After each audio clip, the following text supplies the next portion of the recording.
This is a CJSR podcast. Volunteer powered. Listener supported. Campus and community. Radio. Podcast. Radio and podcast.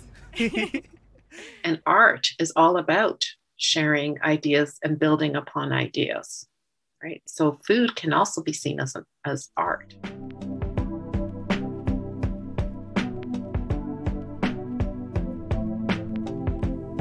Hi, my name is Saveta Cartwright, and you're listening to That's Food. That's Food is a podcast from CJSR, Edmonton's campus and community radio station, handmade with love by University of Alberta students, telling the backstory to food in Edmonton, one meal at a time.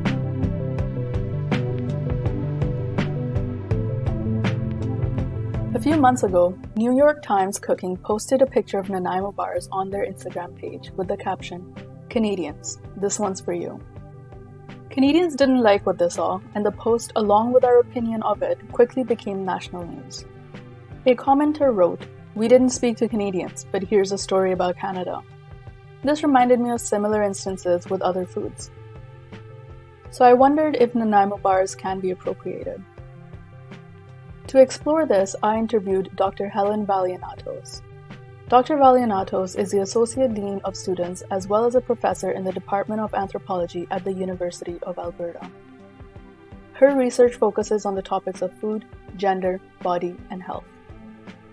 The conversation took a life of its own, and we explored more than just Nanaimo bars. Let's get into it. So what is appropriation? It's, I think most simply put, we could see it as a group in power relative to another group, utilizing the traditions, the practices, the beliefs, and reframing them in a way that makes sense to the dominant group's understanding, without actually truly understanding what the other culture's ways of doing are.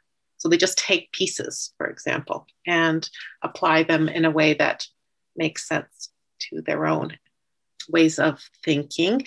And it is a power dynamic because often it's the more powerful taking something from those that are less powerful. So in terms of food, this has come up as people question even the creation of cookbooks. And a lot of food shows actually do this too, right? People travel around the world. It's really cool. I enjoy watching these kinds of shows too, right? People travel around the world exploring how folks eat and how they grow their food in different places. But then when they then publish those recipes, right, without any of that knowledge, they're taking that knowledge and publishing those recipes and utilizing those recipes in their own restaurants and so on, without payment of any kind back to those original peoples, right? That can be a form of appropriation. So you touched on this already a little bit, but I still want to explicitly ask, why is appropriation an issue? I think in our world today, we are coming to terms with histories of social cultural inequities that are based in colonial histories and imperialism. And those power dynamics have continued to present day. And as people are becoming aware of the ramifications of those historical relationships, we as a society are trying to figure out a way to move forward that is more equitable for all. I think that's the most simple way I could put it. Does that make sense? Yes, for sure. Thinking about Nanaimo Bar specifically and how Canadians took issue with how New York Times presented Nanaimo bars, do you believe then that is a form of culinary appropriation? That's, again, a very, very interesting question, because I think it also speaks to Canadians' perceptions of the relationship to the US, right? So we often, as Canadians, compare ourselves, and it's seen as an inequitable relationship, right? And so, if it was published in even the UK, I wonder, or Australia, if it would have been the same reaction. I also think it's really intriguing for Canadians to identify what is Canadian food. That alone is a very complicated question. And it's important because food is such an important component of our identities. And in lots of different places, food is an important part of national identities. But for Canadians, where I think we've struggled to come up with a way of identifying what makes us Canadian and how that can be symbolized through food. So, for example, when we hosted the Vancouver Olympics, athletes and maybe others as well, maybe coaches and stuff, were given little gift baskets of food. And in those gift baskets, can you guess what the food items might have been? I'm not sure. Nanaimo bars, hopefully. The Nanaimo bars is interesting because that's often identified as something very Canadian, but maple syrup, right, and smoked salmon, right. So, and I think that might have been it. I'll have to look it up now myself to recall what else was in those baskets. But it's interesting because it's hard to identify something that is Canadian, and Nanaimo bars are something that was invented. They have their own specific history, so they become that much more tangible of an item, right? Everything else is much more variable. It's regionally variable. It's any kind of food we can think of. I was going to say First Nations foods, but of course there's so much variation in First Nations foods across Canada. So it's not so easy to identify specific food items. But the Nanaimo bars, for some reason, has really captured people's imaginations. And butter tarts, that's another baked good that is very, I think, important to a lot of Canadians' identities of at least sweet tooth identities, I suppose. Yeah, certainly. So expanding on that a little bit, Britain, I think, recently announced that their national food or national dish is chicken tikka masala, which me, from a South Asian background and heritage, I find that quite bizarre. I thought maybe fish and chips might be their national food. So is that culinary appropriation, where a country that colonized another country has now taken up their food as their own national food? Yeah, because yes and no, right? Because it also changes, right? It's not the same kind of food item that would be eaten in South Asia. And then again, speaking of diversity of cuisines, South Asia, of course, has there's so many different kinds of food items, right? So there is something specific to the history of that particular dish, right? Even the spicing that is altered over time, that speaks to the taste histories of a particular group of people. And yeah, it originally came because of colonial histories. There's no question about that, right? But at the same time, I mean, curries are so popular, right? They're the go-to for what so many people eat in the UK, regardless of what their own ethnocultural histories are.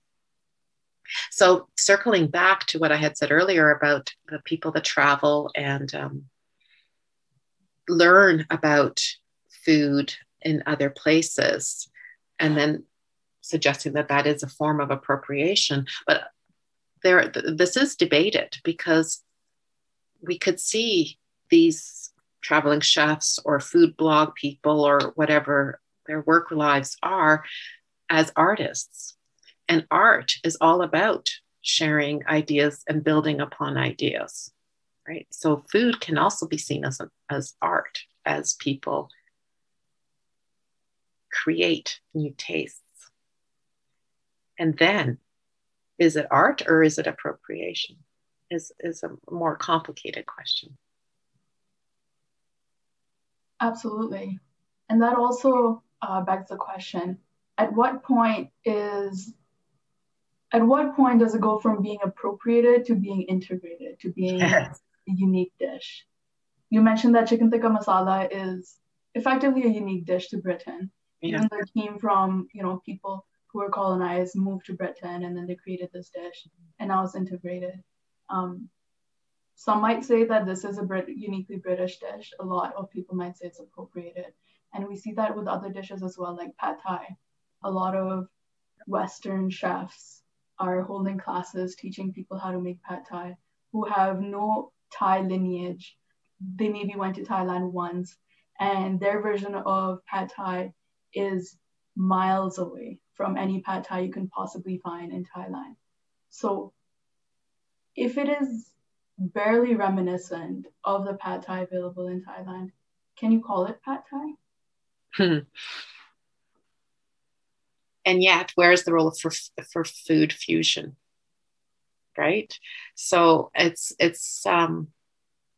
there are no easy answers to this, right? Because when I was in India, I was going to say at least 10 years ago, but it's over 10 years ago, there was a lot of food fusion there already, right? People were actively, and there's the food fusion that happens at the chef level, like the restaurants, that level. But everyday people are playing with recipes and tastes and things that they see others consuming, and start mingling foods in different ways. So in the household where I lived, they would cook pasta, but it was not like Italian pasta or European pasta. It was very different. It was modified to fit the tastes of that family, at least, and their preferences. And of course, Chinese food is consumed also, but it's not the same, right? So this is where the question becomes much more complicated, I think, right? My own family are immigrants here to Canada, and so I grew up on our household foods. But then by the time I was a teenager, Mom started not just noticing how other people were cooking their food, but sharing recipes, and started to incorporate, but not willy-nilly, right? Started to incorporate certain foods into her repertoire, but then changing them too, right? And so this is where I think food is also a bit of like an art object, right? Taking an idea, a concept, playing with it in a way that makes sense to one's own identity in the end. I had a very discombobulating moment when I moved to Edmonton and went into a Greek bakery. I was just very new to town, really didn't know the foodscape here at all, and saw this Greek bakery, and I went in and I was completely taken aback when the person came out from behind it, and what they were Laotian. And I was like, oh, and they were like, yeah, no, this was owned by Greeks. And then I, worked with them for like 6 months and, basically apprenticed, learned how to make the foods, and then like took over the place.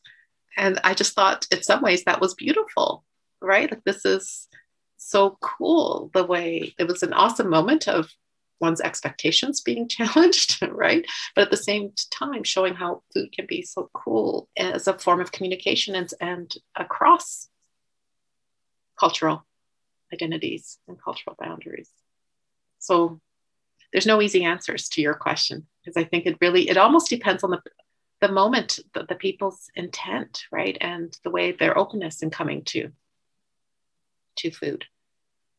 At the same time, we should be critical. We should be thinking about how we're consuming food.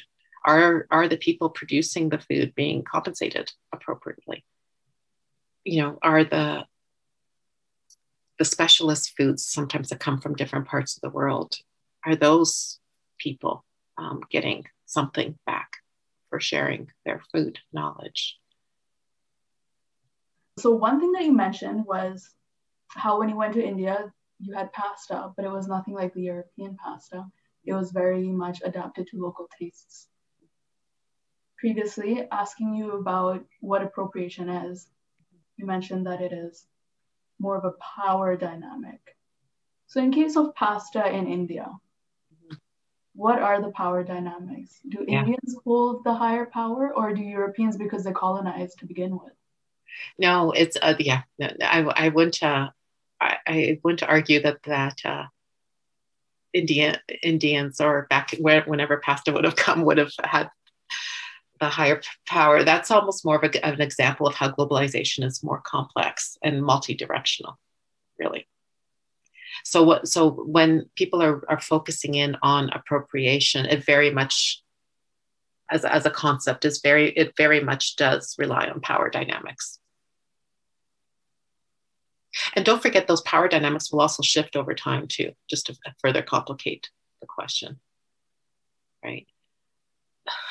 So if we go back in time, if we go back to like the initial colonialism, food was, how we eat today was not the way people were eating, right? So many foods came from the Americas, foods that are central to national identities. Like speaking of pasta and tomato sauce, tomatoes came from the Americas. They didn't exist before that in the European diet, right? Potatoes associated with Ireland so intricately, to fish and chips earlier, the UK, right? The chips part, didn't exist, right? So over time, we certainly see foods become central to people's ways of eating and ways of thinking about themselves.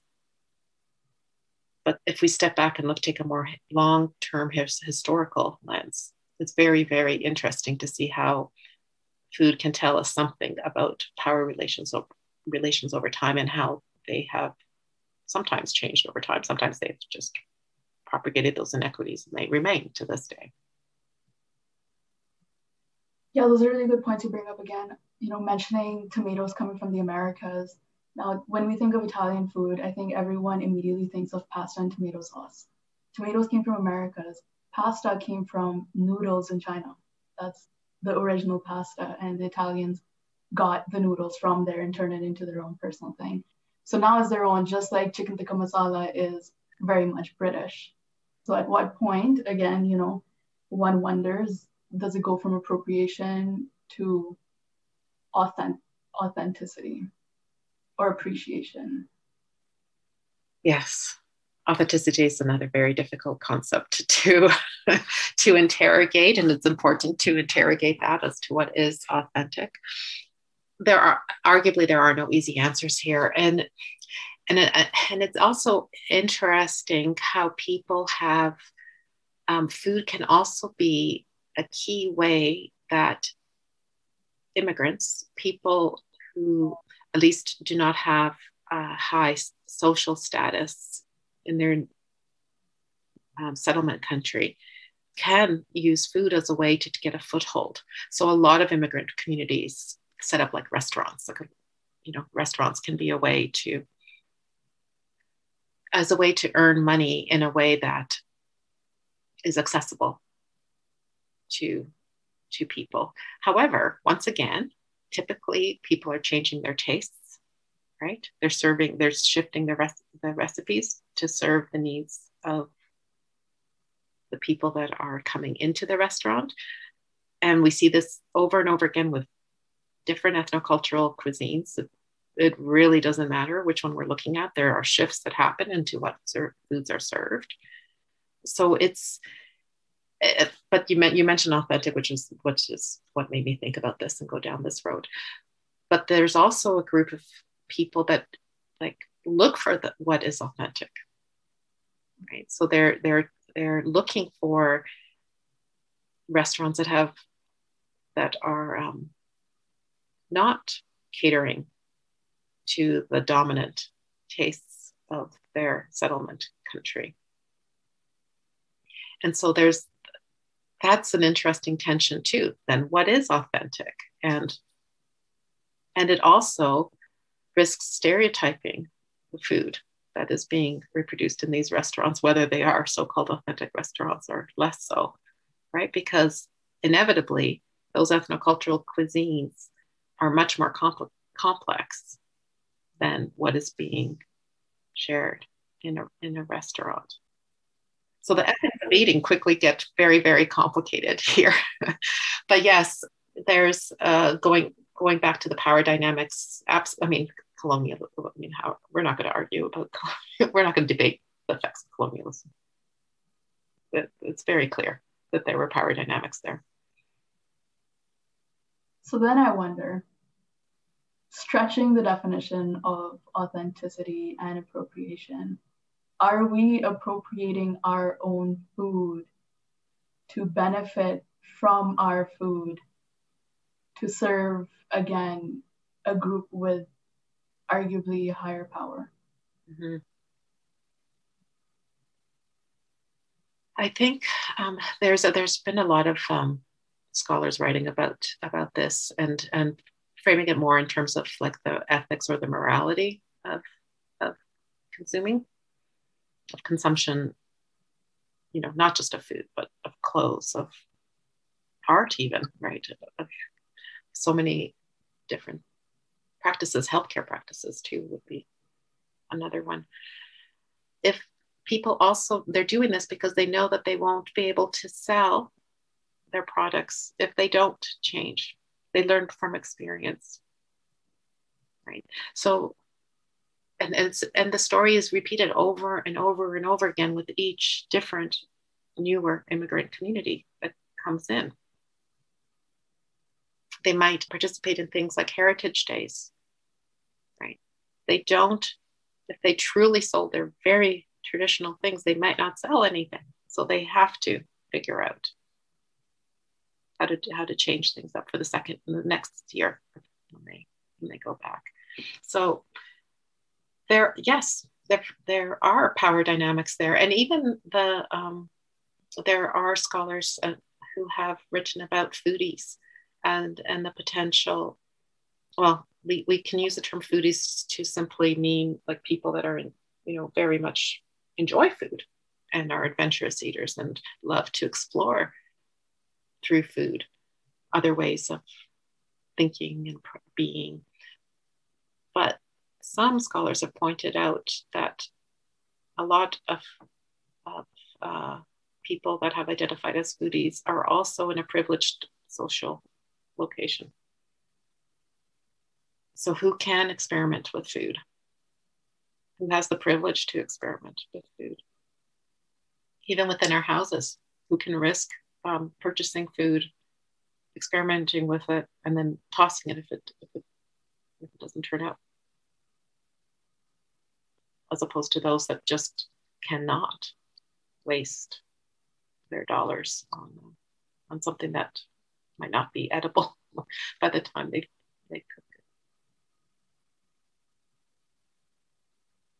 That's a really good point. I never actually thought of it at a household level, and that is true. And one thing that I wonder about quite a bit is, and I have done this myself, I traveled to Thailand recently and I loved the food there. And ever since I came back, I've been incorporating more, Thai style cooking and meshing it with my own Desi style, because I am born and bred Desi. So whatever I make is not truly Pakistani, and it's not truly Thai or Japanese or French. Like whatever cuisine I end up making, it still has a Desi touch to it. Because my preference for salt or my preference for spice will be different than what a Thai person would prefer. And how far away can I take it from the original dish, let's say pad Thai? How far can it come from the authentic thing that I learned in Thailand until I can no longer call it pad Thai? That's when it changes so that it's no longer pad Thai. It's a very, very interesting question that I don't know that I have a good answer for. Like, is there some core? Is any dish? Is there some core elements to that dish, and no matter the variations otherwise, it could still be called that dish? There are some dishes like that, right? That would have those core elements, and then otherwise could be completely variable. But I just want to emphasize, though, that food sharing and food experimentation has also always been there, right? And that's where that art comes from too, right? That's how tastes change and cuisines develop over time, even between families, even like within a Greek, but then there's regional areas too. Like there was always food exchanges, right? So that part of food appreciation and experimentation is also real. And is perhaps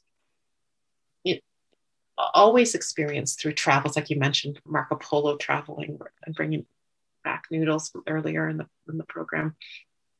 I mean, these kinds of exchanges have always been happening. We go back into like the archaeological record and we can see food being exchanged from the Mediterranean up to the UK, in the so-called dark ages. Right. So this isn't, in its most positive way, it could be seen as an exchange of ideas in the end. Right. An openness to growth and to learning new ways of doing things that is practiced through food and taste. And that could be a good thing. Absolutely. I think exchanging of ideas can only bring good things about.